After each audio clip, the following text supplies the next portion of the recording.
one game away. Blow up. We're playing for something, man. We're playing for something. It's gotta mean something to you. It gotta mean something. Everything you got. Everything you got.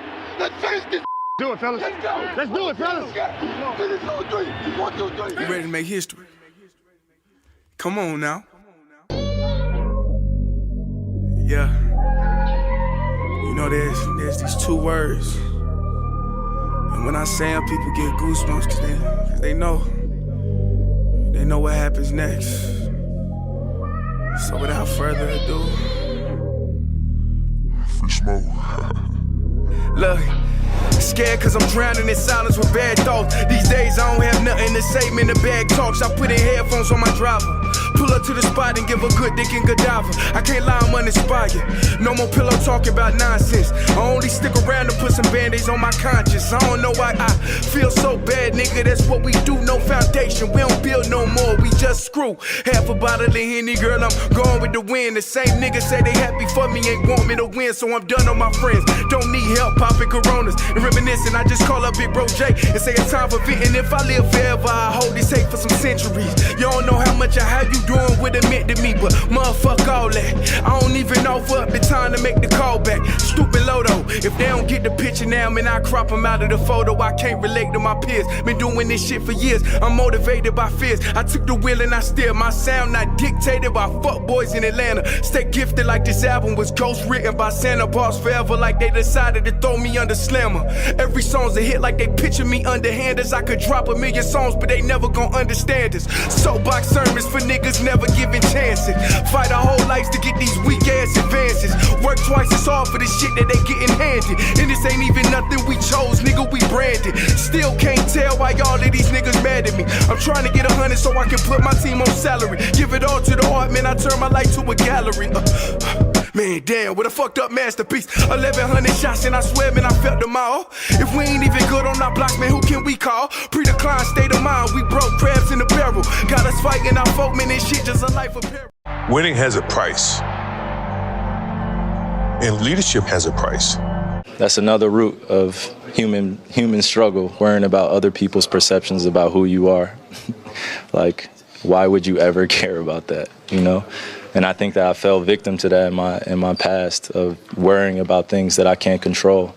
You know, if the people understood what words could do to a human being, especially where we are in today's society, then they wouldn't be invested in that. Welcome back to another episode of Kicking It with Saint. It is draft time in the NFL. It's the time of the year where, you know, we have a bit of like I ain't even gonna say what I was gonna say because somebody gonna be like, well, they get paid millions of dollars. It's not the same. So I'm not going to say what I wanted to say. And congratulations to you if you know the thought that was in my head, what I was going to compare the draft to. But anyways, it's that time of the year, man, where the NFL look at these college players, do a whole bunch of ridiculous testing to see who they going to draft in the draft. A lot of these tests make no sense to me. I don't know how some of these tests correlate. The combine, the scouting, and all this nonsense. Nonetheless, it's that time of the year. And the big name, because, you know, every year it's a big name coming into the draft that people want to follow around and whatnot. And that this year, that is Caleb Williams and a couple of the other quarterbacks coming into the draft and whatnot. But I specifically want to focus on Caleb Williams for a little minute because I do believe he will be the first pick in the NFL draft. A lot of people saying, I done seen all type of reports on Caleb Williams. Like I said before, I don't really speak on guys talent-wise if I haven't seen them play. I have not seen, well, I have, okay, I was finna lie. I've seen Caleb Williams play. I done seen USC games, but I don't watch USC like that. Like, I'm not finna sit here and act like I'm as knowledgeable. I watched far more Shedeur Sanders last year than I watched Caleb Williams in the last 2-3 years in college. Like, I don't watch. I have not been a spectator of college football the way I watch, nowhere near the way I watch football. But hell, I wouldn't even say I watched that to the level of me watching the NBA at this point. So I'm not finna get on here to break down Caleb Williams. What I do want to talk about, though, as it pertains to Caleb Williams, because I don't know if Caleb Williams is as talented as people say he is. I'm going to go back. This is the tough thing. I plan on going and watching his film from USC. I'm not really, and I saw a lot of his big games this year, but I'm not really a fan of watching. Okay, let me put it like this. I don't have a problem watching film or things of that nature. I don't really feel like watching college film. Why? Because I don't like college football. It was an NFL player who said it earlier this year. I can't remember if it was Lane Johnson or if it was another dude from another. Oh, I think it was David Bakhtiari, who was like, bro, he basically said what I'd be saying about college football, bro. Like, the shit is a completely different sport than the NFL. It's not a good product, in my opinion. But nonetheless, that's why I don't really like watching college football, because you can see shit in college football where you like, man, this shit will never work in the NFL. This nonsense would never be allowed in the NFL. Like, some of the, bro, you looking at games sometimes where defense is not even being played. Like, it's no such thing as defense. And that sometimes that acquire for both teams, not just a team. Like, you have USC beating up on a bad team, right? USC's defense was ass this year. So they playing again. I remember one game where Caleb Williams done thrown for like 5 or 6 touchdowns, and they still losing because the other team ripping their defense apart. I'm like, bro, college football is a special type of ass, bro. Like, dead ass. I don't know who the individuals is who love, like, obviously it's the whole fucking country, I feel like, but you know, to the people who love watching college football, man, you are a special type of individual, because I absolutely despise college football. I ain't gonna say I despise it, but it's just not, it's not one of those things that I think to myself, gotta catch this college football game. You know what I'm saying? I can't remember the last time I ever thought that. Yeah, actually I can. It was when Deshaun Watson was in college. But nonetheless, I want to talk about Caleb Williams, because something that's happening to Caleb Williams is something that happened to a lot of these top black prospects when they come out of college. They get overanalyzed. It's no longer a NFL draft. It's more of a, well, can this black kid do this? And I know some people are going to be mad, like, bro, what are you making it about race for? Because it's clearly about race when a top black quarterback come out of college. Last year, C.J. Stroud was doubted at every turn until he wasn't, which was really until he started to prove that he was that guy. You remember the test scores, people leaking his test scores and whatnot, trying to say, oh, he's stupid. There's no way he could be a quarterback for our team.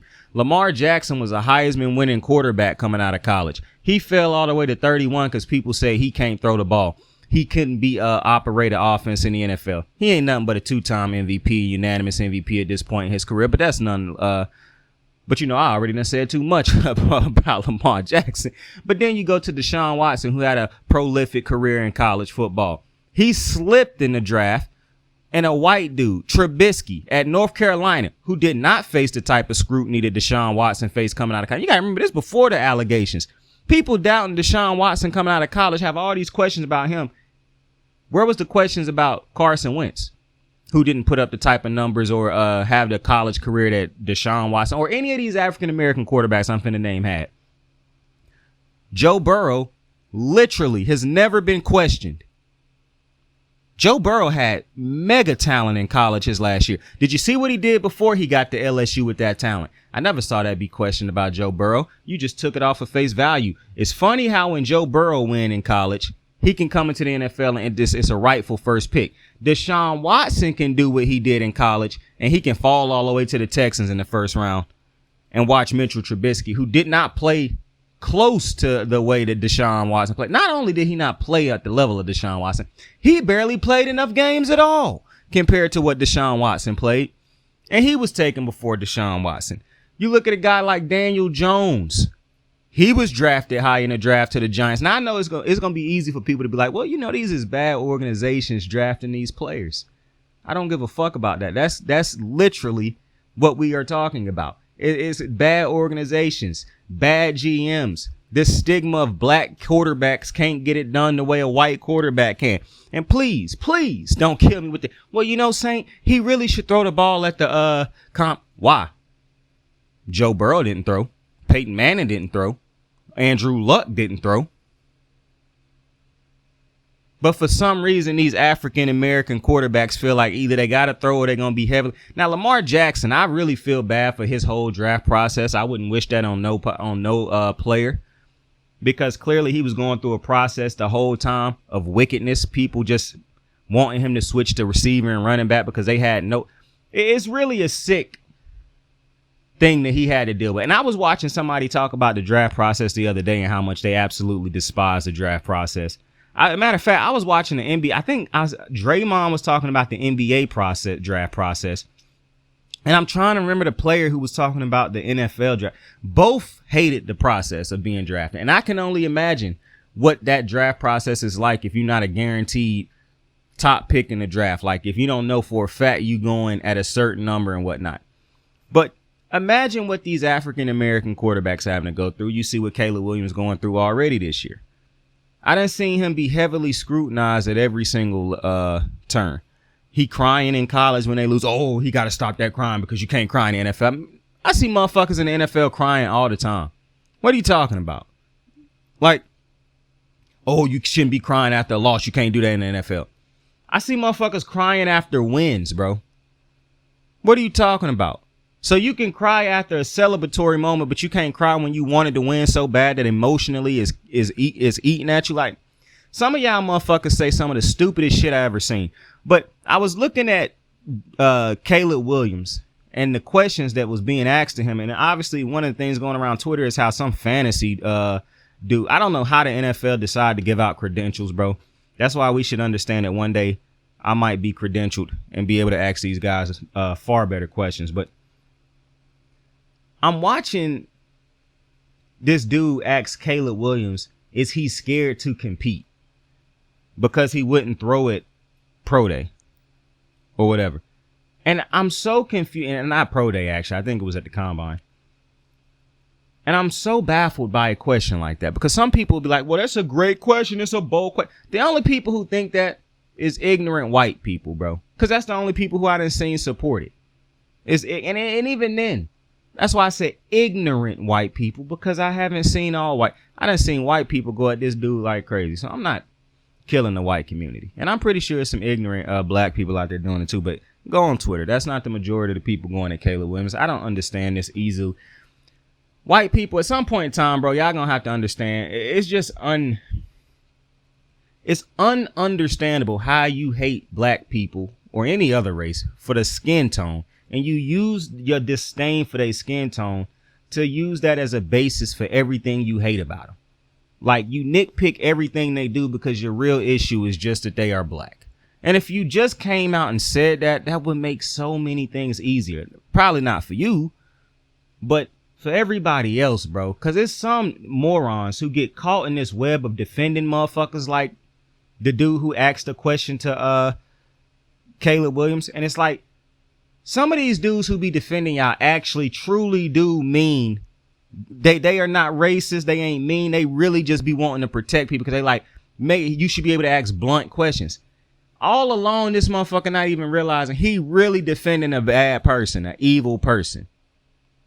It's like, at some point in time, just come, you save. If you love white people the way you do, why don't you come out and save your fellow white man and say, hey, I'm racist. You don't have to defend me. I'm really racist.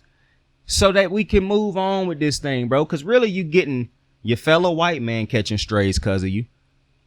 You getting other people. Like, it's just ridiculous, bro.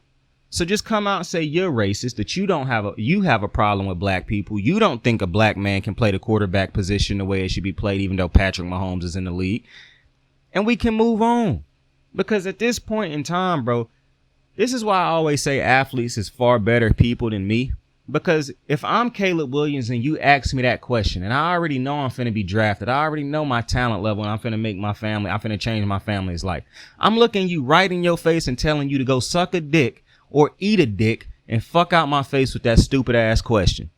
Dead ass. I'm looking you right in your face and saying, nigga, eat a dick, bro. Fuck out my face with that stupid ass question. That's the exact line I'm hitting you with. As soon as the media say, oh, he said the N-word, I'm going to look right back at the media and say, it's a lot of shit y'all let white dudes walk around saying and don't see nothing wrong with it.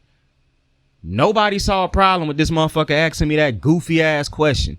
Now, some people say, well, he could have worded it better. You're absolutely right. He could have worded it better. But what was the purpose of asking this kid? Is he scared of competition? What has he done that would allow you to believe he was scared of competition? Because let me ask you something. Some people want to say, oh, well, they want to talk about athletes who sit out. Do we question all the white athletes who say, didn't Nick Bosa sit out his last season in college? And if I'm not mistaken, Joey Bosa did too. Now, I'm not trying to name two players who didn't sit out. I believe Nick Bosa did sit out his last year in college so he wouldn't get hurt. Jadeveon Clowney sat out, but we're not talking about the black ones. All the white players that sat out, I didn't hear none of them be asked, is they scared of competition? Is they scared to compete? But for some reason, you asked Caleb Williams that. Now, this is what's interesting to me. Let's say Drake May and Bo Nix and all these other white quarterbacks who you think gonna get drafted high.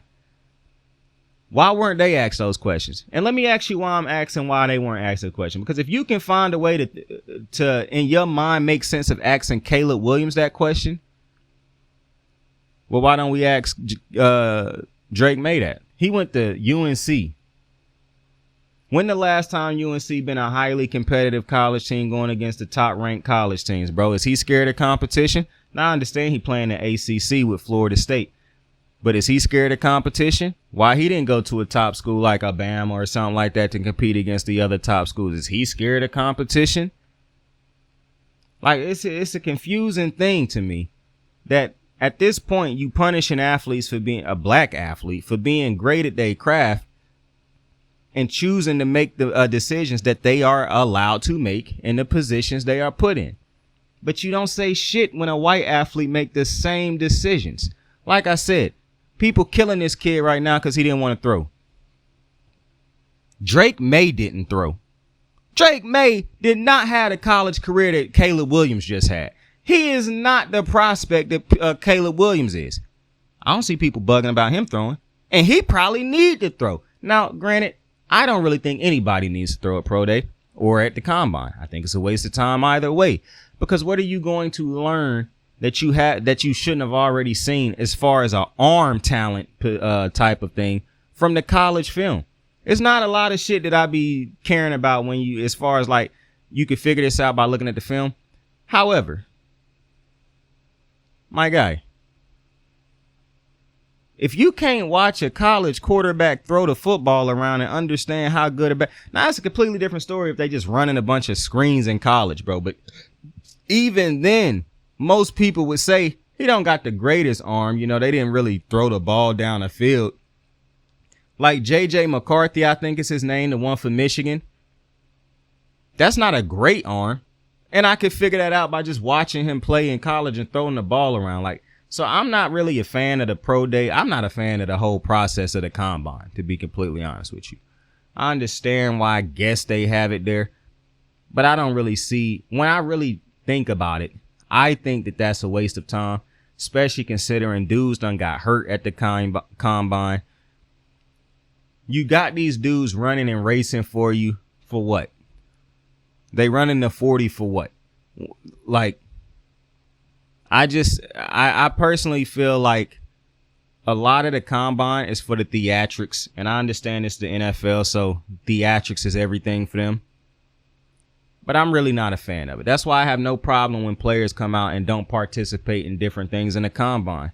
They basically saying, I'm not your pig, my boy. I'm not finna put on a skirt and start performing for you just to play for a team. Somebody gonna draft me, my guy. Period. Now, Caleb Williams is a far better person than me, because Caleb was like an individual like me. See, I would have closed off from the NFL's whole combine thing, and I wouldn't have been there this weekend. Like, I wouldn't have been taking the questions or nothing like that. I would have specifically talked to the teams that wanted to draft me. I'm not finna do all this singing and dancing for the fucking team. And if a team look at that and say, oh, well, that's not really a player that we think we can run our franchise, fine. Somebody's gonna draft me. That's the position Caleb Williams is in. He understands he's going to be drafted. More than likely by Chicago, because Chicago don't have the luxury of looking at him saying to themselves, oh, well, you know what? That might not be the guy we want running. You need him. So you're going to take him. There's no way Chicago turned down being able to take him unless they just punch drunk on Justin Fields. But I feel for Caleb Williams, bro, because at times it feel like when you're a black man and you're a certain type of talent, you still got to be extra extraordinary in order to get some type of fair treatment or be treated like a human being. You know what I'm saying? Like right now, they just treating this dude like the first pick in the draft. Is he worthy? Does he deserve it? Bro, all these dudes work to get to this point, bro. What are we doing talking about deserve and all this? They earned this opportunity to be drafted by another NFL team. And I'm real sick and tired of motherfuckers being like, well, you know, these dudes should be appreciative that they was drafted by these NFL teams. No, they shouldn't. No, they shouldn't. This is a part of the gig. You can't look at me and tell me, oh, he shouldn't cry because losing is a part of the sport. Well, motherfucker, getting drafted is too. So they shouldn't be appreciative of the teams that draft them. They gonna get drafted regardless if their talent demands it. That's a part of the process. You can't look at me and tell me all these other parts of the process is a part of the process, but then look at a player get drafted and be like, they should really appreciate these teams for drafting them. Motherfucker, they was gonna get drafted anyways. You think that Caleb Williams not gonna get drafted? If you stupid enough to believe that, I got a bridge to sell you in New York. Caleb Williams is getting drafted. So this singing and dancing, this, you know what I'm saying, putting on a clown nose and dancing for the media, I ain't with all of it. I mean, and that's not what Caleb Williams been doing. But what I'm saying is he better than me, because the time he has given to the media wouldn't be me. Not if y'all, the way y'all done disrespected me at damn near every level. And then people will say, well, you know what, Saint, it ain't everybody disrespecting him. You know, it's just a certain select few. You know how they say one apple ruined a whole bunch? Yeah, as a black kid, we was raised on that. We was raised to understand that even if we didn't do shit, we was always guilty by association. So that's exactly what's going to happen right here. Now, I don't know how one bad apple spoils the whole bunch. But you know what? Actually, yes, I do. Because if you ever get an apple, right? If you ever buy a bag of fruit, and I'm always wondering how these bags of fruit stay so fresh in the store and don't be rotten when I get there, but they go rotten within 2 days of me buying them. Anyways, I buy a bag of apples, right? Because I love apples. And I'm about to start putting these motherfuckers in the refrigerator. Dead ass, bro. Because I'm getting sick and tired of these apples. Because I'm not finna eat a whole bag of apples in 3 days flat, bro. I'm trying to space it out. For me, this is why I buy applesauce now. Because an apple should be a snack, bro. I should be able to enjoy it when I want to, bro. I should not have to gobble down a whole fucking bag of like 20-something apples just because they're going to start going bad within 2 days. It's absolutely ridiculous. This is a real question. And if you know the answer to it in the comments, just put it in the comments. Do you supposed to refrigerate apples after you buy them? Like when I buy bags of apples, do I supposed to put them in the refrigerator afterwards? Because I really don't know. Because that's the only fruit that I buy. I don't really, I'm not going to say I don't like fruit. I like fruit. But I'm not like going out of my way to eat fruit most of the time. Matter of fact, you know what? Let me be honest with you. This going to sound weird, but now that I'm thinking about all the different type of fruits that I would, okay, I will eat pears. I'm not really a pear person though. I guess I'll eat pears out the can.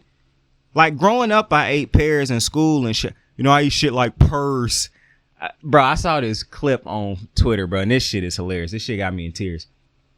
Some dude threw money at Rick Ross' face, and he walked up to him, and he threw something in his face. That shit was funny as hell. I don't know why that shit made me laugh the way it did, but that shit was funny as hell. But listen, back to my fruit problem. Do I supposed to refrigerate my apples?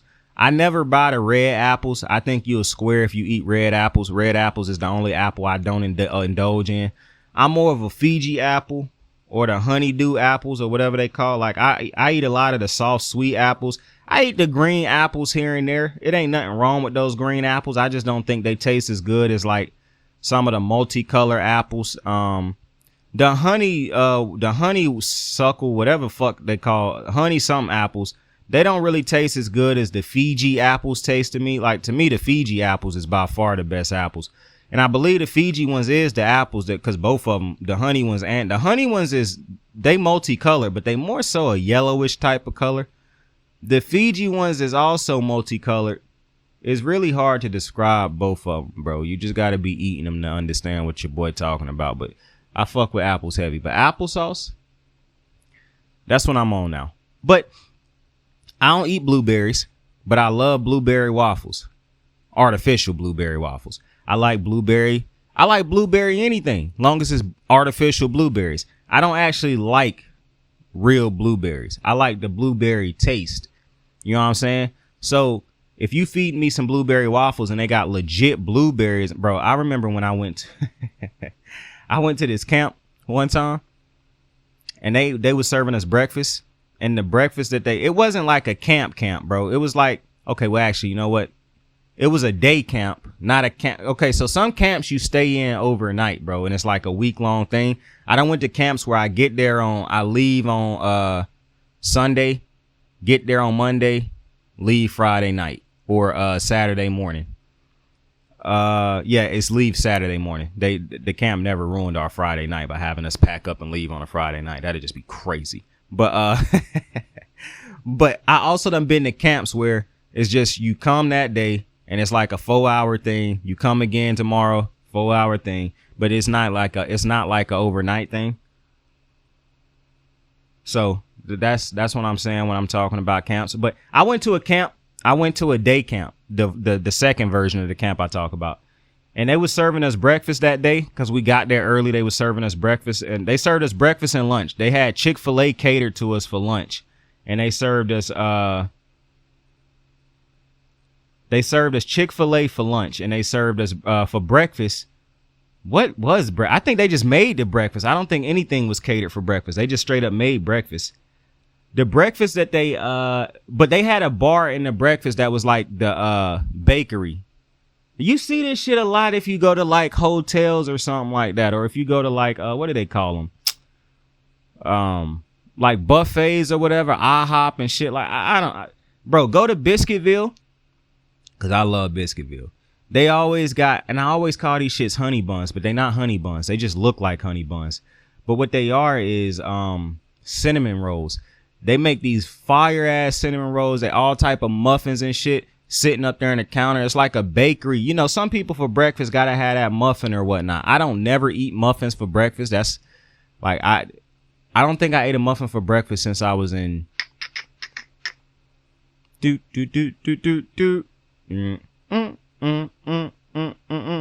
What game is that from? I can't remember what game that's from. I feel like it's from like one of them Nintendo 64 games. Anyways, I was at this camp and they had blueberry muffins, and these shits look fire. They not these huge blueberry muffins either. You know, it's like this muffin that people make that look like it's on steroids. It's like a huge muffin. Bro, that is not a breakfast muffin, bro. That's damn near a whole snack or something. A breakfast muffin is the smaller muffins, bro. You shouldn't be eating no muffin that's that fucking big for breakfast, bro. That's just insane to me. But listen, they was like, yo, this blueberry muffin, we got blueberry muffins. And so I'm thinking to myself, oh, hell yeah, I'm finna smack down on a blueberry muffin. My guy, I bit into the muffin and it had real blueberries in it. And I'm like, why the fuck would y'all put real blueberries in this? The response was so funny to me. You gotta understand, I'm a motherfucker who don't like the real fruit. I don't like fruit in my food, bro, basically. So like, if I'm eating cake, son, I don't want fucking, if I'm eating cake, oh, he did that at the wrong time and still somehow won this gunfight, bro. Some dudes just is trash. But if I'm eating a cake and it's real fruit in it, I ain't eating it. For one, I'm gonna be pissed off. But two, I'm not eating it, bro. I don't like fruit in my cakes. I don't like hot fruit.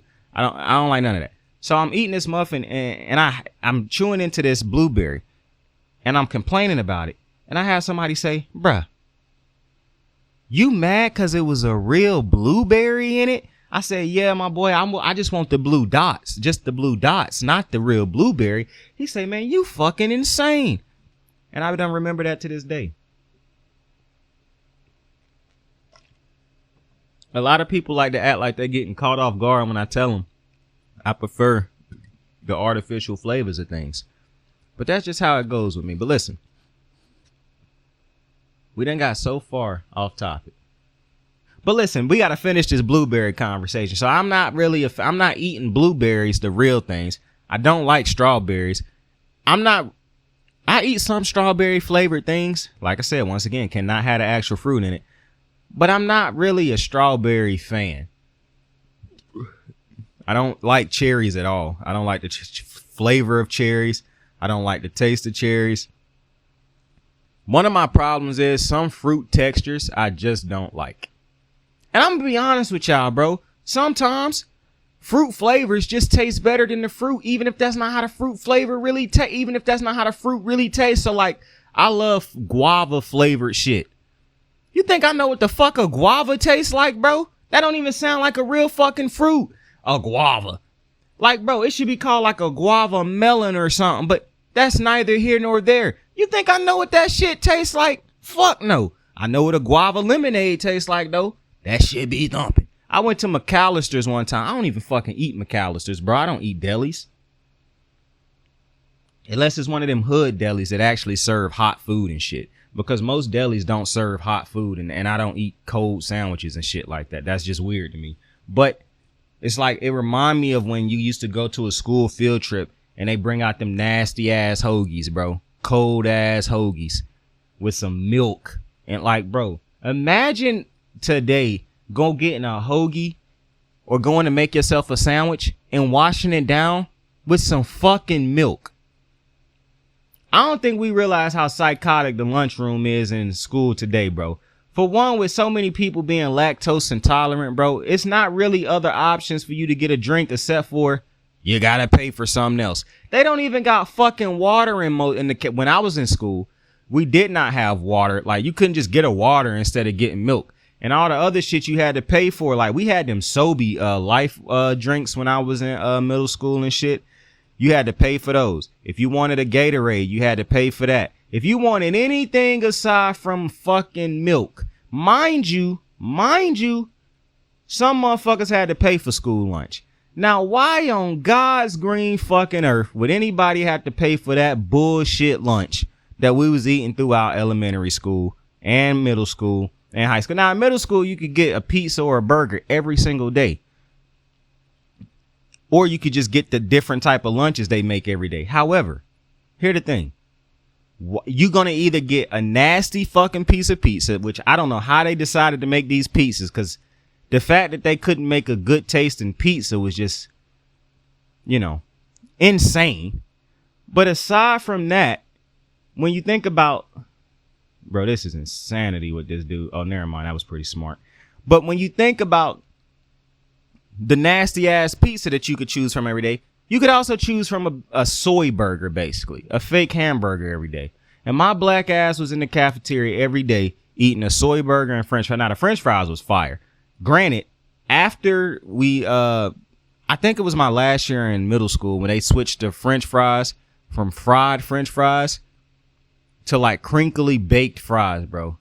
And that shit ruined everything. It's when they tried to make school lunches healthy, which is wild because they tried to make school lunches healthy, which is what you would have thought they were doing before with how nasty the shit was. And then the food just got nasty. So, if you went to a middle school, elementary, high school that had great school lunches, bro, shout out to you, because I didn't know what it was like to eat good school food until I got to college.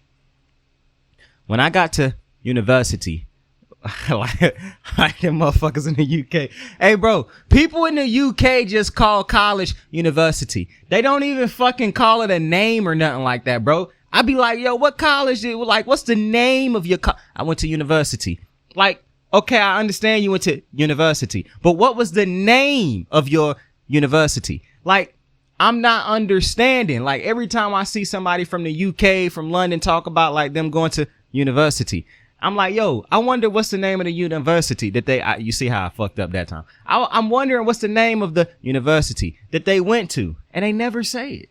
They never say it, bro. They always just be like, I went to university. So that, that's an interesting thing. Maybe all the colleges in the UK and in London and whatnot is called university without an extra name on it. So, that's crazy. But nonetheless, also, I be seeing the food they eat over there. Lord Jesus. It was at one point in time where I wanted to do a study abroad. And one of the places I wanted to study abroad was in London. I'm actually happy that did not happen. Because my God, if I was subjected to that fucking food every day, bro, I would want to come home within the next week, bro. It probably wouldn't even take a week for me to want to come home, bro. Because I'd be so pissed off about what they got me. What is this shit? That's what I would be thinking every time I'm going somewhere. I'm thinking I'm in hell or in jail. And I'm walking around like a free man. It'd be crazy, bro. I ain't gonna. Oh, my Jesus Christ, bro. Some dudes aim. Bro, when I watch some people play these games, sometimes when I get caught looking at other people play games here and there, like, the aim on certain people, bro, makes no sense to me, bro. And I'm not talking about it in a good way. Sometimes it feel like people just don't know how to, and we're not finna get into that. But anyways, back to our fruit conversation. I like fruit, but again, I think I like the taste of fruit more. Because other than an apple or multiple type of apples and pineapples, because I do like pineapples, it's not really a fruit that I'm readily eating. Like one of them, well, he wasn't really my homie, but a dude who I be talking to here and there at work. Like, for one, we was talking to this dude, and this dude be saying some wild shit, bro. We was talking to this dude last year in the parking lot at work, right? Because he was talking to us about this wild ass story. And then we didn't see him again for like a year. And I was outside with my homies after work the other day, and we was standing around talking, and he just showed back up. And he just started talking to us like nothing had changed. And I was like, whoa. I was like, brother, last time we was out here, I didn't see your ass again for like a year. I said, what the fuck? I said, bro, did you just get back, or did you just like disappear or something? He was like, yeah, I had to take a break. I needed that year off. And so I was like, oh, okay, bro. I'm gonna say, because it's kind of weird. You just pop right back up. Like, but he was eating a pear. You know, I eat shit like pears. He was eating a pear when he was over there talking to us. And I guess it's just strange to me because I seen two people eat pears. And I'm just now realizing it because it was another dude who ate a pear. Now, he is the homie. Me and him like to tell each other every time we see each other at work. But every time I see you, you walking around the building not doing shit. And every time he see me, every time I see you, bro, you walking around the building not doing shit. And really, that's a badge of honor once people start to realize you walking around the building not doing shit most of the time. That's truly a badge of honor. But listen. He was eating a pear, because, you know, I eat shit like pears. He was eating a pear the other day. So that's crazy. I done seen too. My mama eat pears like that too. My mama eat all type of fruits though. I used to eat grapes, but I don't like grapes no more. I don't like grape flavored nothing either, except for like I do fuck with grape soda here and there. I don't do grape juice. But grape soda, like the only grape thing. Well, grape Kool-Aid mixed with the lemonade. That's fine. I don't even eat purple grapes, though. When I ate grapes back in the day, it was the green grapes. I don't even like the purple grapes. My mama be eating them big-ass grapes with the seeds in them and shit. My mama eat plums. My mama eat all type of nasty-ass fruits, bro. I eat cantaloupe. Is it cantaloupe? One of them shits ain't got no real good flavor to it. Like, it's kind of a bitterish flavor to it. It's either cantaloupe or, what's that other fucking melon called, bro? Honeydew melon, I think it's called. Either way, I eat both of those, actually. Like, I'll actually eat those fruits. But I will not drink the drink for neither of them. Because I can't imagine that the flavored drink would taste good compared to how I'm eating, based off of the fruit that I'm eating. And while I enjoy both of the fruits, the flavor is not out of this world. You know what I'm saying? Like, an apple tastes pretty much like apple juice to me most times. I like that taste, though. Now, I understand there's people out there who absolutely despise apple juice, which is something that I'm starting to learn every day. That it's people who actually don't like the apple juice at all. But the way some people feel about apple juice, how I feel about cranberry juice, bro. I think I got a thing of cranberry juice in my refrigerator right now that's only been sipped on twice because that shit is disgusting. I don't know how motherfuckers drink cranberry juice. I had to drink cranberry juice for a certain reason. And I ended up saying, nah, fuck that shit not happening after one sip. I'm like, and then I went back to it a couple days later and was like, maybe you was tripping, Saint. It couldn't have been that nasty. No, it was that nasty, bro. Fuck that. I don't know how y'all drinking cranberry juice in these streets, but I'm good on that. But back to football, bro, because we done strayed so far from the path of righteousness, okay? But you see, God and how he work, he got us back on track. Listen, now atheists would hate that part of the show right there. But listen, anyways. I hope Caleb Williams end up being a great quarterback in this NFL. Like I said, I'm not here to talk about Caleb Williams' skill set.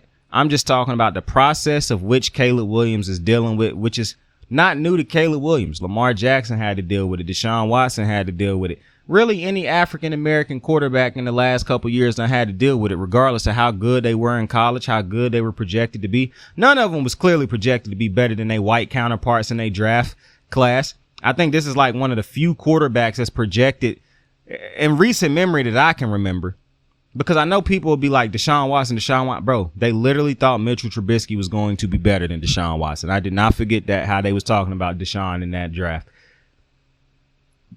The thing to me is, like, if I'm thinking about this correctly, I believe that Caleb Williams is the best quarterback prospect in his draft, not just based off of what I think or nothing like that.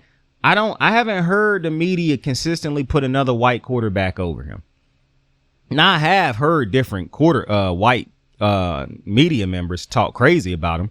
I mean, Merrill Hodge is just, I'm not going to lie to you, bro. The ignorance and bigotry that come out of his mouth actually don't even shock me, bro. He looked like and talked like a dude that would say the shit that comes out of his mouth. So, you know, it's not really shocking to me, but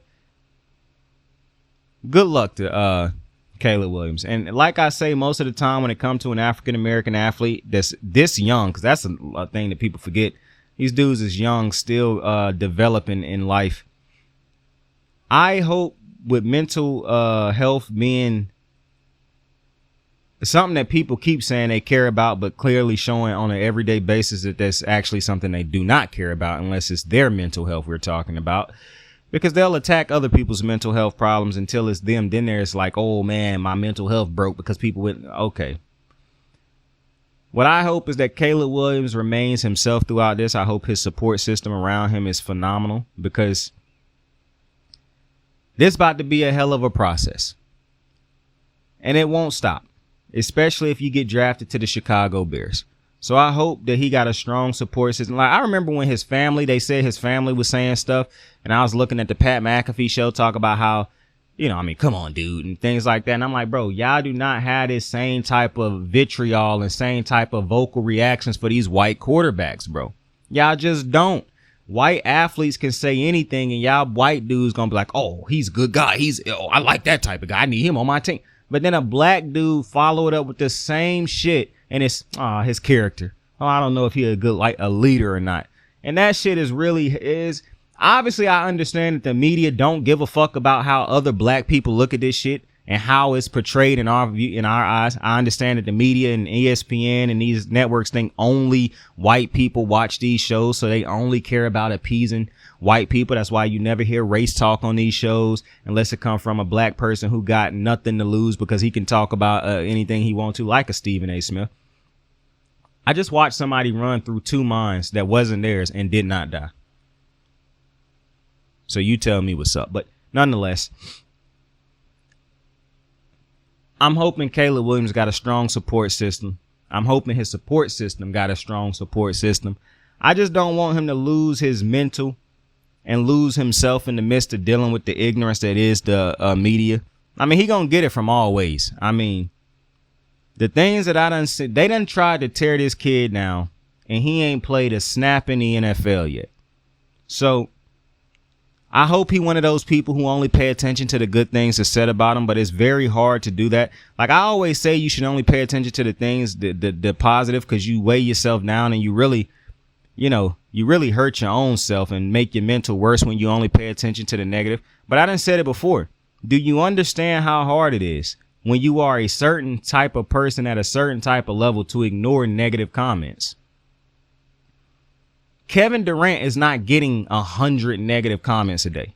He not getting 200 negative. He getting thousands upon thousands upon thousands of people coming at him every day calling him a bitch, going at his character, going at his mom, calling him out of his name, going at his family every fucking day. Do you know how hard it is to not see that? You got to train yourself at not seeing that type of stuff. You got to train yourself at being able to ignore that type shit. That's tough to do. People out here on an everyday basis, you send them two negative messages, they're going to break down. These athletes got to deal with this nonstop. And fans of other teams be like, yo, I'm just a fan of another team doing what a fan of another team do. Fans of other teams is not calling, going at athletes, calling them bitches, attacking their family. And you know what I'm saying? It's a way to be a fan and it's a way to be an asshole. I think a lot of y'all like to blur this line of asshole and fan, and it's wild to me. But I just hope he got a great support system in his behind him, because I'm hoping he have nothing but success. It's going to be tough in Chicago because I think Chicago is a badly run organization, but it's definitely I have a little bit more faith that if Caleb Williams is what he's supposed to be, then he won't have a problem in Chicago, because I don't actually think Chicago done as bad as people try to make it seem like they done in the last couple years. They gave Justin Fields a fair shake at this. Justin Fields did not develop in none of the years he was the starter. The wins that he had that y'all tried to overstate were against bad competition. And even in wins, he did not show you any type of improvement. So you said he needed a number one receiver. They went out and they got DJ Moore. Now, I don't think DJ Moore a number one receiver, but y'all think he a number one receiver. And once DJ Moore did not change the way this dude played, now it was, he need another receiver. They ain't got him enough help. All along, Kmet, Mooney, and DJ Moore is a better supporting cast right now than what Lamar Jackson done had to work with, than what Pat Mahomes worked with last year. So this notion that Justin Fields has never had talent, he had David Montgomery. He had another good running back behind him this year. So this notion that Justin Fields never had the talent around him is just incorrect. Y'all motherfuckers just don't know ball at this point. He done had the talent. He is the one that's not the talent. He is the talent that's holding everything else back, because he not what y'all trying to say he is. I don't understand why Justin Fields keep getting compared to Lamar Jackson by Chicago fans or by ignorant media. I understand it's parts of the media that don't like Lamar, so they always gonna try to boost up Justin Fields to prove to you that, oh, look, Justin Fields just as good as Lamar. If you one of those individuals who's still thinking that Lamar and Justin Fields should even be mentioned in the same sentence, you're drunk. Justin Fields ran the ball good a couple games and y'all comparing to Lamar Jackson. When Lamar Jackson uses legs, it usually results in wins. Justin Fields does not. It's a difference between being an athlete and knowing how to win. Just because Justin Fields seems to be a decent athlete does not make him the same player as Lamar Jackson. It's a couple things. Well, no, it's a lot of things he don't do that Lamar Jackson do. He don't read a defense. Coincidentally, Lamar can read a defense. He don't make anticipation throws. Coincidentally, that's something Lamar Jackson. I'm not even finna sit here and waste my time going over every individual thing. He don't do shit better than Lamar Jackson. So comparing him to Lamar Jackson makes no sense to me. Not to mention, he has had talent. So the fact that he done had talent and he haven't been able to raise his level of talent or play is a problem. Especially if you just decide to sit down and watch the film. Because y'all clearly not going to sit down and watch the games. I done come to that conclusion.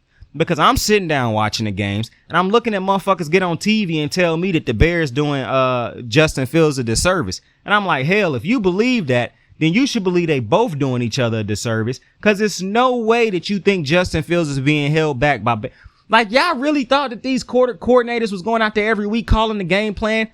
That's the game plan they wanted to call? Or do you think it had to be a game plan they had to call because of how limited Justin Fields was? The lack of, like, every year you see Lamar get better at something. You see Pat Mahomes get better at something. You see Josh Allen improve at something. You see all these great quarterbacks get better, raise their level of play. And you don't never see that with Justin Fields, but somehow it's people defending him left and right. I'll never understand it. I'll never understand how easy it is to defend Justin Fields and to go at Lamar Jackson. I can't understand it for the life of me, but Chicago 100% should move on from Justin Fields. It is no two ways around it. They should go. I don't care if Caleb Williams ain't as great as people think he is. He on a rookie contract. And Justin Fields is not. And for the people out there who keep saying, Justin Fields just need one more year. Bro, it's been 4 fucking years, bro. Lamar Jackson, you knew he was good after in his second year. That's when it all came together. Pat Mahomes, second year, it all came together. Joe Burrow, Josh Allen, like all of these great quarterbacks usually got it going in their second year. We on year 5 for Justin Fields, bro. Like, name another quarterback giving this type of grace. Well, obviously Baker Mayfield, but he white, so that's the only reason he getting this type of grace. Like, come on, don't be stupid. The only reason Baker come on now. People tried to say that the Cleveland done him dirty. Cleveland done been just as good a team without him than they were with him. Okay? So you can say, oh, Cleveland made a mistake with Deshaun Watson. Maybe they did. They still done had the same amount of success without Baker. So, not to mention, Cleveland just made the playoffs in a division that they play in. Baker made the playoffs in a garbage can division last year. So it's not even comparable in my opinion, but whatever. If it helped you sleep good at night by overhyping Baker Mayfield, have at it. I could care less. But when it come to Justin Fields, at some point in time, I don't think Justin Fields better than Baker, as a matter of fact. I think Baker is the better quarterback of the two because Baker, while his arm is limited, and while he, to me, is limited just as a player because he's just not great, he is 1,000. Bro, Justin Fields make Baker Mayfield or midfield. Matter of fact, if we talk comparing him to Fields, he could have his real last name back. But he make midfield look like, I don't want to say nothing crazy. I mean, shit. But when I'm looking at him in midfield and I'm watching they tape back to back, motherfucker do be making Baker Mayfield look like some Tom Brady, Peyton Manning type shit. And we all know Baker not that type of player. But if you look at his tape, right beside Justin Fields' tape, I'm trying to tell you, you're going to think one of these motherfuckers is Peyton Manning, Tom Brady or some shit when you get done looking at both of their tape. And it's not that Baker's tape going to look great. You just going to see Justin Fields' tape and say, good gracious, bro, what the fuck? How is he this far behind as a quarterback? And this is my problem. For the people who keep blaming the Bears. How much improvement can the Bears possibly do for a quarterback that's not improving himself? Now, I'm not telling you Justin Fields not going out there and trying to get better in the offseason, but what I am telling you is it's not working. Whatever he doing has not worked to this point. So I don't understand people who try to go at Chicago and say you're not doing enough for Justin Fields when I think they done more for him than he done for them. Like, I'm never going to, I would never unwarrantedly question a player. But I'm actually kind of questioning what the fuck do he be doing in the offseason to where bro, Justin Fields done look the exact same, if not worse, every fucking year. That's not hyperbole. That's not me being exaggerative. Go look at the tape. Now, it'd be easy for people to say, well, last year there was an improvement. Yeah, because they didn't finish the season on an 11-L streak. But they played a lot of bad competition at the end of the season. And I done got to the point where it's very hard for me to say, well, you both was bad teams, but at least you did find a way to win. Bro, when you both bad teams, of course one of you motherfuckers gonna find a way to win. Because it's just gonna be who can be the worst on this given day. So I actually agree with Chicago. I think Chicago should definitely make this move to get and if you're Chicago, bro, you in a great spot because you about to trade away Justin Fields. I don't think the NFL see Justin Fields the way the fans on Twitter do. I think fans on Twitter is a bunch of dipshits who don't actually watch the games. They just like talking about the games because they like arguing and shit like that. But if you actually watching these games, it's no way Justin Fields trade. Like, I saw somebody say that the Chicago Bears was going to get a first-round pick or a second-round pick back for Justin Fields. Why the fuck would any team give up those two picks for Justin Fields? If anything, he going to have to get released if they can't trade him because they not, bro. Caleb Williams is going to be the starting quarterback for the Bears. They are not drafting him and signing Justin Fields to another contract. They're not picking up his option. Justin Fields will be traded or released, and it ain't going to be for no first or second round pick. I would be shocked if they get a third round pick for Justin Fields.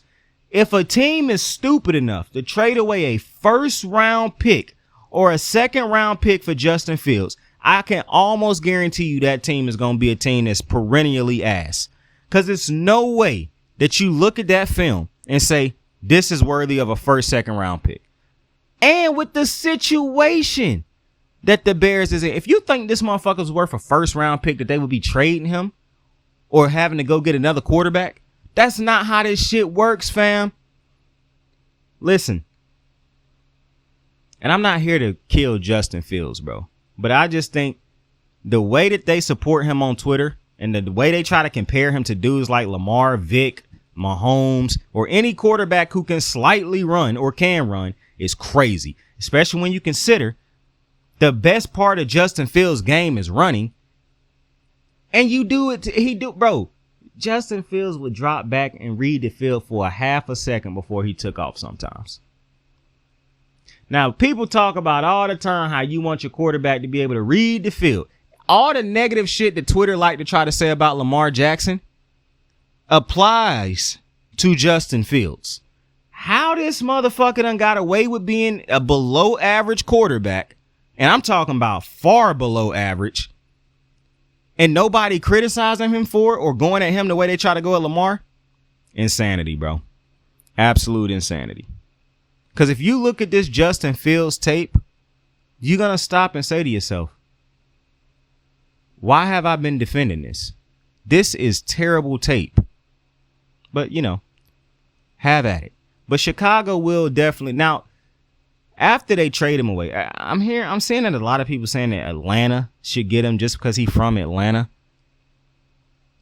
Bro, I think it's very funny that y'all keep trying to blame everything about Justin Fields on his surroundings. And I ain't heard one motherfucker on Twitter yet try to bring that support him talk about his skill set.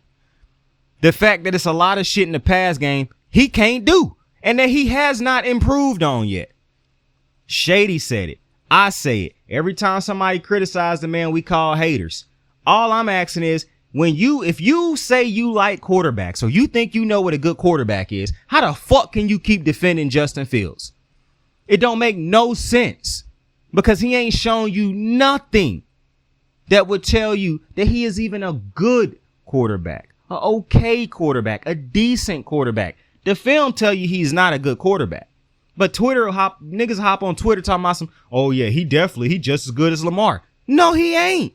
And this is, once again, like I keep saying, I've never seen a quarterback as great as Lamar, or a player, let alone a quarterback, disrespected on the level that Lamar Jackson has been disrespected on. Because would you compare Justin Fields to Josh Allen, Joe Burrow, two quarterbacks who are far less individually accomplished than Lamar Jackson? You would never part your lips to. Hell, you're not comparing him to Dak Prescott. Now, there's some dumbasses out there who say, oh, I take him over Dak. If you put him in that offense, they'd be just as good. No, they wouldn't. Y'all think just because this dude can run on a straight line and take off, that make him a good quarterback? Do you understand it's not just being able to escape a pocket? It's about understanding when to escape the pocket, when to throw the ball away, when to hit your players. He a one-read quarterback, and at times he ain't even a one-read quarterback. If Chicago don't take, matter of fact, I'm not even going to say that sentence because I truly believe Chicago will take Caleb Williams. It's no way they haven't seen the same tape that I'm talking about right now and thinking to themselves, yeah, another year of Justin Fields. That's fucking crazy. That's crazy. In other news, but the Falcons, I think, gonna end up getting Kirk Cousins. I don't think the Falcons will get Kirk Cousins, but I do think they'll make a push for him. Kirk Cousins is gonna go to whoever give him the biggest check. So it is what it is. And I do believe that the Vikings are ready to move on from Kirk Cousins and draft a rookie if possible. But Atlanta getting Kirk Cousins, I guess it could make some sense. I mean, they would have won the division more than likely if he was in it last year. I mean, because you got Derek Carr, Who knows how he gonna play on a year-to-year? Well, I could tell you how he gonna play on a year-to-year basis, but the media like to act like he good every year. But only Lord knows what he gonna give the Saints coming up this year. Who knows if Baker Mayfield gonna be back with the Tampa Bay Buccaneers? I imagine he will be. Shout out to the Bucs. They just re-signed Mike Evans to a 2-year extension, so his ass ain't gonna be no free agent. I'm kind of confused as to why he came out and said his agent came out and said he wanted to test the free agent market and whatnot if he was never going to actually test it. Maybe that was just a ploy for him to get he play in Tampa Bay, bro. It's no state tax, bro. He got a Super Bowl. So Mike Evans was always only playing for bread. That's all he should be playing for because he a first ballot Hall of Famer. He headed to Canton as soon as he walk up out this thing, which brings me to our next conversation. Shout out to the man, the myth, the legend. Will be often duplicated at times, but never replicated. Jason motherfucking Kelce. What a career. 13 seasons, 6th round draft pick. I'm trying to think of, I can't think of I can't think of no phenomenal 6th round draft pick off the top of my head right now. I can't remember if Tom Brady was a 6th round pick, but definitely the greatest center ever drafted in the 6th round. And one of the greatest players to ever be drafted in the 6th round. Probably the greatest if Brady wasn't a 6th round pick. I can't remember what round Brady got drafted in at the moment. But Jason Kelce, a first ballot Hall of Famer, bro. The best center of my lifetime, I could say. All day I've been trying to think to myself, who is a better center than Jason Kelce in my time of watching the NFL? And I can't think of one. It's been a lot of good centers. I think the only one who really had a chance as being as great as him possibly was Fredericks from was T. Fredrickson, or however the fuck you pronounce his last name, for Dallas, but his injuries and whatnot really halted that. Jason Kelce got the longevity, the Pro Bowls, the All Pros, the impact. He got his Super Bowl ring, even though that shit doesn't matter for it's real funny when you talk about like these dudes play for that Super Bowl, but when it's time for them to enter the Hall of Fame, nobody give a fuck about us. Like Jason Kelce was not gonna miss the Hall of Fame just because if he didn't have a Super Bowl ring. Obviously, it do enhance his legacy because he did a lot to win that, but he was never getting held out of the Hall of Fame because, Jason Kelce ain't got a Super Bowl. That was never going to happen. But, I can't think of a center who is better than Jason Kelce in my lifetime. And I'm not telling you that that's the greatest center of all time. I'm telling you that's the greatest center I've ever watched because I can't think of another center that I watched that was better than him in my lifetime. I saw a list of the centers that they had that's been all pro 6 times, not a Pro Bowler, all pro 6 different times or more. Bro, I didn't know none of the names on that list. I done heard maybe 2 of the names on that list. The only name that I knew on that list was Travis Kelce. So, what a great ambassador for the sport.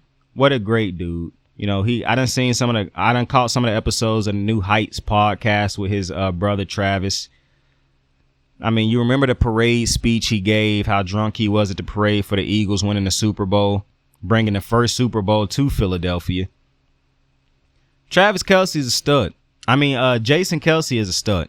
Absolute stud. I think he got the ideal male body. It's absolutely hilarious to me. Every time I see this man take off his shirt, I think to myself, that might be the, if you're not somebody who trying to be jacked and whatnot, that's a pretty good body to have right there. I understand some people he got a gut, but that's a masculine gut right there. That might be the ideal male body.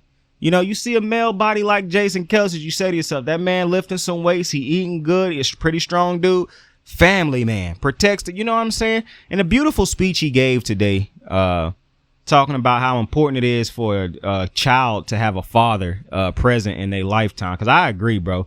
I think a lot of these children would be better children and better adults if they had a father that cared in their life, that actually raised them to. And that's one of my problems, bro. You see a lot of these kids raised softly nowadays, allowed to do whatever the fuck they want to. They grow up and they the ones that get on Twitter and social media and tell you every time that a stern talking is being had by a father, they're like, that's child abuse. My boy, you dealt with child neglect That's why you think everything is child abuse, because niggas didn't want to raise you, bro. That's your trauma.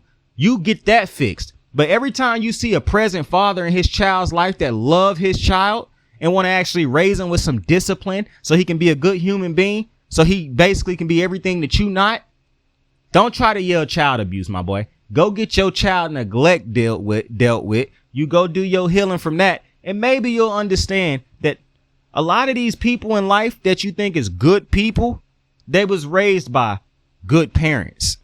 All right. So I love what Jason Kelce said there, because I'm never going to be. Now, obviously, it's instances where you can tell bad parenting, but no, disciplining a child, being stern, trying to get a message through to them, because you don't know how a child take a message. I done been around a lot of children, bro. And one of the things that I can honestly say from being around so many children is that they learn what you teach them. So, and they all learn in different ways. Some children, they do need you to speak up and yell at them a little bit, because they're not going to really perceive it as yelling, but they perceive it as, they need my attention. I need to be attentive right now, because most of the time we not yelling and we not. So when we finally do raise our voice, that's when they get to understanding, this is a serious moment. Some kids you don't have to raise your voice with, because they understand it. So, bro, it's multiple ways to raise a child, bro. I hate when I see people talk about, that's child abuse. No, my guy, you was neglected as a child. Your father didn't love you. All right. He went to go get milk and never returned. And that's okay. Go get that figured out. Stop running around yelling child abuse for everything. So shout out to the man, Jason Kelce, bro. And when I think about it, he one of my favorite players in the NFL, bro, because I love players who love what they do. That's why I said last year, I don't want Lamar Jackson to become a player that allow the media to take away his joy and his love of playing the game. Because once you don't love playing this game anymore and you only see it as a job and a business, you're not going to be in the game for too much longer, and you're not going to be that great. Anthony Rendon, who played baseball, is a great example. I don't have a problem with Rendon not thinking baseball is the most important thing in his life. That's his right. He was blessed enough to be good enough to secure a bag in baseball, and that don't have to be his number one love. His number one love is faith and family. Good for him. But because he don't love the sport the way some other athletes love the sport, you can't expect for him to do certain things that other athletes who love the sport do. And I don't want Lamar Jackson to lose his love for the game. And just look at somebody like Jason Kelce, bro. He done went through it all. He had to lose to his brother in a Super Bowl that they should have won or could have won. He done went through it all and still always had a joy in playing football, bro. A joy in what he did. Appreciative of understanding the opportunity he has to do what he loved to do. So I appreciate Jason Kelce. I think he is a great ambassador for the sport of football and for the NFL. Just a cool dude, good dude. Obviously, I don't know him personally, but I just think when I look at Jason Kelce, bro, like I've been sitting here trying to think to myself a better center than him, or one that I think is comparable to him since I've been watching football, and I can't think of one. I would easily put. Now I'm gonna go look it up after I'm done with the show tonight, but I'm almost certain that he would be my number one center off the board for the centers I've watched in my lifetime.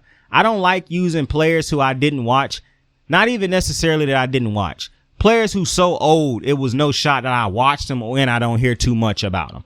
Now I would lean towards putting somebody like, obviously, when I name the greatest cornerback of all time, I'm always give it to Deion. Now, I didn't watch Deion Sanders play, but that's one of them situations where it's enough film out there. It's enough people who had to play in that talk about it to where, all right, I got you. I didn't get to see the man during his prime or see him play, but I got that type of respect. I'm knowledgeable enough of the game to understand, yeah, that's the greatest cornerback of all time. So, now, if you ask me who the greatest corner I done watched in my own lifetime, I would tell you Darrelle Revis, Richard Sherman. And there's some other cornerbacks that's going to make their way into this.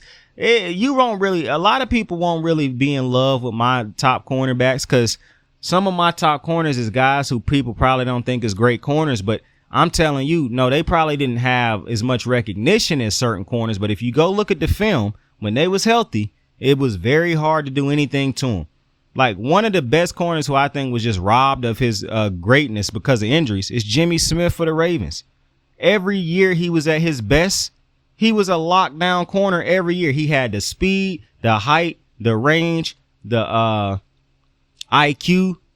Like, Jordy Nelson in his prime said Jordy Nelson, when he retired, said the hardest player for him to play against in his prime was Jimmy Smith for the Ravens, because the dude could just do everything. So that's that, I guess. I don't know where I was going with that. Oh, no, I know where I was going. So you might not know the cornerback that I think is great, but just understand I ain't feeding you no bullshit, okay? I know what I'm talking about. But I wouldn't say like, oh, Darrelle Revis better than Richard Sherman. I mean, better than Deion Sanders. I ain't that disrespectful. But if you name somebody like from 1972, bro, or whenever the fuck they was playing on black and gray tee, I'm not taking one of them cornerbacks over like a Darrelle Revis, bro. I was finna say Nnamdi Asomugha just because I wanted to say his name. But I felt like a viewer who actually watched Nnamdi's career would have been like, how the fuck you gonna take Nnamdi? But Nnamdi had some phenomenal years in Oakland. And he had like 2 or 3 good years in Philly before he just fell off the map. But Nnamdi Asomugha, he was married to, and he probably still is married to, I think.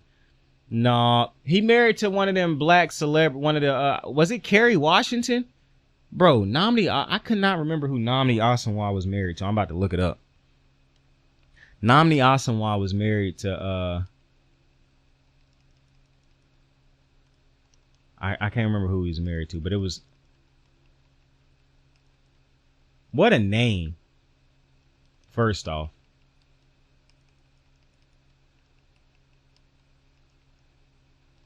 Yo, this fucking thing is getting on my nerves, bro. On this thing, if you don't keep the so say I'm typing in Nnamdi Asomugha's name, right? If I don't keep I can click, say I click in, but I move away from the N as I click the N and I immediately head to the next letter. It's gonna type in M, bro. You gotta put your thing on the letter, click it, and wait for the letter to pop in before you can fucking change it, bro. That's absolutely insane. Yeah, this is insane. I don't know how to spell this motherfucker's name, bro.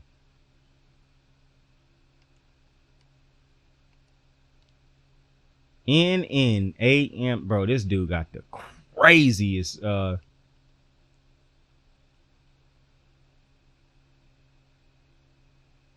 wonder what done happened to Nnamdi Asomugha. Oh, he on Broadway? I'm learning a lot of things right now. He did a Broadway play. Bro, Buddy, what's his name? Vernon Davis is about to be in a movie. Hey, shout out to these NFL players. Yep, he was married to Kerry Washington, boy. I knew I was right. Yeah, he was married to Kerry Washington, fine ass. I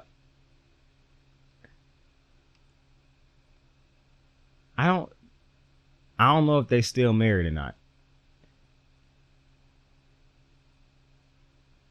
I don't know if they still married or not, but I know he was married to her fine ass for a long time. Bro, celebrities are so weird, bro. I don't know how this popped up, but this shit say Kerry Washington on finding out her parents use a sperm donor. Why the fuck do that matter? Kerry, you too rich and too far along in life for that shit to ever matter, bro. Like, we just having conversations just to be having conversations at this point, bro. Because who in God's name, why would you give a fuck about something like that at this state? Anyways, to close out this episode, we done talked about my guy Jason. We done talked about Caleb Williams. The last thing that I wanted to touch upon before we get out of here for this episode is free agency market, bro. We are about to have a free agent episode coming up very shortly, where I talk about the top free agents going into free agency. A lot of things have changed because obviously one of the guys who would have made the list is Mike Evans, but obviously he won't be a free agent now. And I'm very interested to see what they do with certain free agents. Like, is Brian Burns really going to be able to hit the free agent market, or is Carolina going to franchise tag him and then try to trade him? This is why I hate the franchise tag. I really fucking hate the franchise tag, bro. Because what the player have to do to finally become a free agent, bro, for one, you got to either take 2 franchise tags and be forced to stay in a place you don't want to stay, and a place that clearly don't want to pay you what you feel you worth. You could possibly get traded to a team, to a city that you don't want to move to. You don't want to uproot your family and get there. So you have to waste the next couple years of your life in a city that you did not want to play for. And mind you, you never choose these teams you want to play for anyways. You get drafted, which is why I don't like the draft. But I understand it's a necessary component in football, I guess, or in sports. But you draft this dude to a team he don't want to play for already. Then trade him to a team. I don't like it. I hope Brian Burns is allowed to hit the free agency market, because he is going to get a good contract. He going to get a great contract somewhere. He had his best year last year. I think he is a double-digit sack guy every year if he played for a great team. Could you imagine if Brian Burns got to grow up on that defense with Thomas Davis, Luke Kuechly, what's my other dude's name, bro? The safety. Josh Norman, all them dudes. Could you imagine if he was allowed to Charles Davis? Could you imagine if he actually grew up on that defense for the Panthers? I just think Brian Burns is going to be one of the highest paid defenders in the free agency market if he is allowed to make it to the free. Because that's my thing right now. I hate the franchise tag.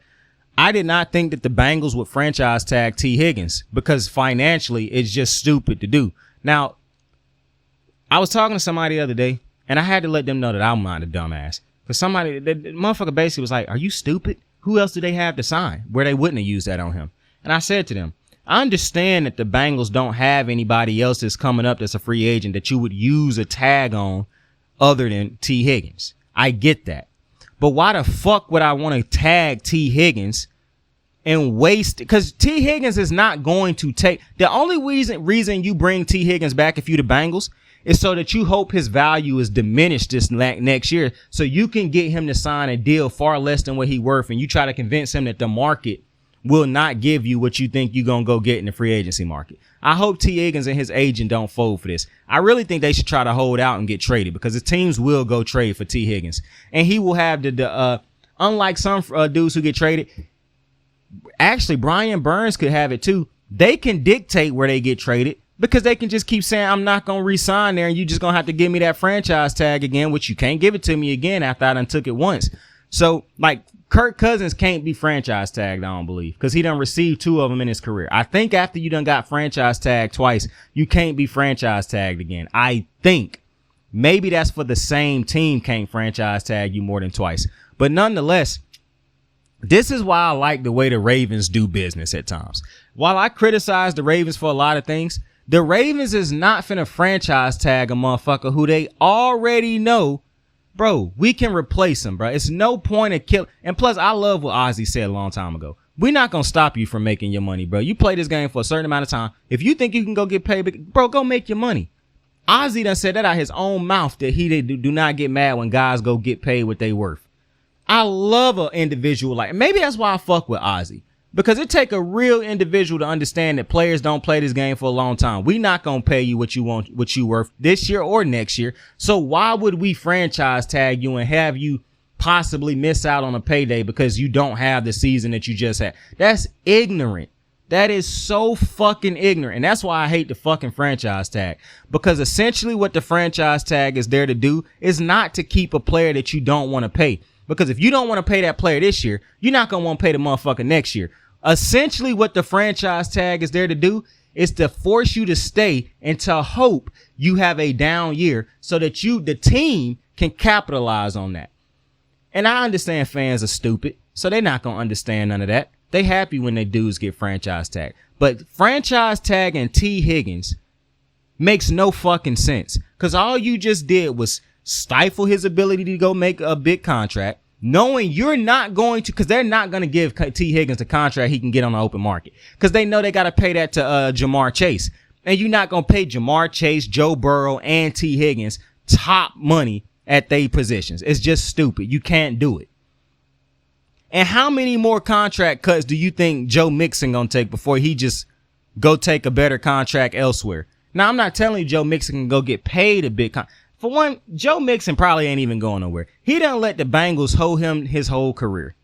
So maybe he'll just stay there and keep letting them hold him some more. I don't know, bro. It's going to be real disappointing one day when Joe Burrow don't never win a Super Bowl with the Bengals, but he keep coming back and acting like they did him such a service because he been paying for what he did in college his whole NFL career. Like, that's crazy to me that he done let that happen to himself by basically being hold on his money all his career.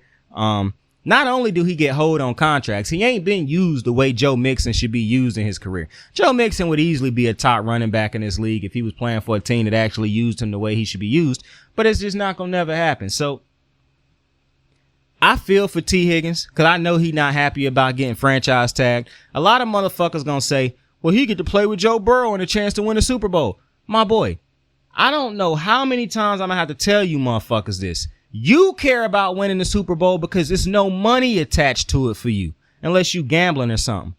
You're a fan. Of course, you want to talk shit to other people, so you want to see your team win a Super Bowl. These dudes actually have to go out there and play the game. And when you play the game, it's a certain type of compensation that you look forward to when you're a certain type of level of player. He trying to change his family's life for the rest of their life. The Bengals not trying to. Now, somebody going to say, well, you know, he could just take what they're giving him. It's still good money. It's not his worth. It's not his value. And if you're going to be somebody who teach people to take less than their worth and take less than their value for the team, why ain't you yelling at the owners to do it? Because the owners make billions. And I don't never hear y'all tell them to take a pay cut or something like that. They could be on every TV station in America if they decided to give every TV station deals off from discounted prices. But I don't think the NFL did that, did they? They didn't ask Amazon to take a pay cut when they didn't say, Amazon, you know what? Just, we give you half of this if you do. They didn't do that. They didn't let Amazon say, you know what, NFL, I know you good, but if we could just pay, no, they wanted the full price. They wanted full asking price. No sales, no discounts, no nothing. So the fact that y'all keep telling players to take discounts and be happy about it, just show me how two things. Y'all are ruthless as fans and very much ignorant and inhumane and just fucking stupid, bro, because you're not going to tell people in your own family, let alone yourself, to take pay cuts when this is life-changing money on the line and when you know you can lose your career in a blink of an eye. Why would That's why I hope T. Higgins hold out. To keep it a buck. I really hope he hold out. Like the Chiefs fans are saying, oh, we just want Chris Jones to stay. Well, tell your owner to pay him what he worth. Because these owners was worth billions of dollars. These players are not. So we're going to have free agency talk coming up. A lot of free agents out there. Danielle Hunter is a guy who I really want to be a Baltimore Raven, but I just don't think it's possible because I think he finna cash out also. It's really crazy to me that the Vikings didn't cash him out with how good he done been as a Minnesota Viking. But, you know, I think Danielle Hunter will be better off in a different system anyways. For a team that's more consistent, I just don't think the Vikings defense. The Vikings defense was, and I'm not talking about historically Vikings. I'm talking about the last couple of years that Danielle Hunter been on the team. He done pretty much been one of their best defenders every year he done been there. He had one slight down year. But for the most part, when he look around that defense, it's not a lot of talent over there still. And some of the better players is getting older. So Danielle Hunter, now he would be a dude who you would think they would use the franchise tag on. I'm not sure if they done used it on him before. I think they have. But Danielle Hunter is probably going to get a good little contract in the offseason. I'm saying a good little contract. I could see him getting I'm going to be honest. I could see Danielle Hunter and Brian Burns bringing home the bigger contracts of the offseason. Like, I understand Kirk Cousins going to get his quarterback money, but I'm imagining that's going to be like a 2 or 3 year deal. It'll probably be fully guaranteed, so he'll probably get the most money regardless because Kirk Cousins know how to do business. That motherfucker is a businessman, and I respect it. But Patrick Queen, I can see him getting a big. I saw a report today that was crazy. It was like the biggest move. And I've been saying this too, that the Eagles should probably go after Patrick Queen. But what I have not said is this. I read an article today that said, the biggest move the Eagles can make is to go get an immediate game changer in Patrick Queen, somebody who instantly comes in and changes the defense. What the fuck games have you been watching? Patrick Queen has not been, and I like Patrick Queen. I done praised Patrick Queen this year, and I hate what I'm finna have to do, but my guy, Patrick Queen is not coming in and immediately changing the defense. Patrick Queen was not the number one middle linebacker in his best year, which was last year. Roquan Smith was still filling that role. Now, I do believe Patrick Queen can come in for a team, be their number one middle linebacker, and be an upgrade to what they have, because not a lot of teams have good middle linebackers, coincidentally, because a lot of people seem to not think that the linebacking core matter for some reason. You know, some of the worst teams in the league is the ones where you look at their defense and you see players and you like, I don't really know why they got him playing that position, but I guess, you know what I'm saying? It's like defenses have dudes playing weird ass positions and you just like, he should not be a middle line. I remember when they was making safeties linebackers, bro. You know, doing stupid shit like that. Obviously, a Patrick Queen can come in and be better than your linebacker because Patrick Queen is a real linebacker. But to say he a game changer and he instantly changed the defense for Philly is just not true. Patrick Queen could be on that defense and be missing just as many fucking tackles as they was missing last year against the Bucs in that game. Now, I pray Patrick Queen don't resort to back to doing that. But putting Patrick Queen in the middle of your defense with no help is not something that I would look into doing. That's crazy. But we'll talk about it on the next episode. With that being said, I appreciate y'all for joining me on another episode of Kicking It with Saint. We back, baby. We locked in. Happy birthday to my little nephew. The way birthdays in March work, it's a birthday. Family members for me, it's a birthday on the 2nd, 3rd, 4th, 15th, 18th, and happy birthday to that damn dude's son.